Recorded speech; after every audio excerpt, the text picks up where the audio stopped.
5 বছর পর রেস্টুরেন্টে মাকে দেখে নিজের পরিচয় জানিয়ে মায়ের বুকে ছুটে গেল সোনা। হ্যাঁ বন্ধুরা, আমরা এমনটাই দেখতে পাবো অনুরাগের ছোঁয়া ধারাবাহিকের আগামী পর্বগুলোতে। সূর্য এবং চারু দুজনেই সোনাকে স্কুলে পৌঁছে দেওয়ার পথে বেরিয়ে পড়ে। তবে চারু সবার আগে গিয়ে রেস্টুরেন্টে পৌঁছে যায়। চারু সেখানে দীপার সঙ্গে ব্যাগ অদল বদল হয়েছে বুঝতে পারে এবং ব্যাগটি পরিবর্তন করে। এই সময় দীপা জানতে পারে চারুর মেয়ে বাইরে দাঁড়িয়ে আছে। কৌতূহলবশত বাইরে এসে দেখে এক ছোট্ট মেয়ে দাঁড়িয়ে আছে।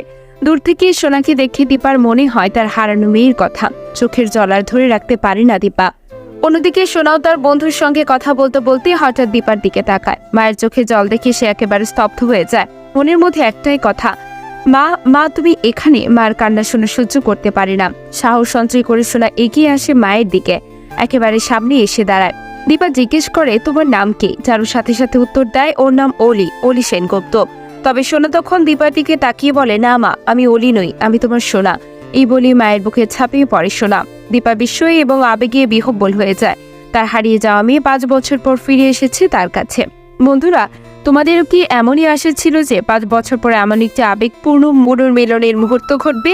সোনা তার মাকে চিনে নিজের পরিচয় জানাবে? কমেন্টে জানিয়ে দাও।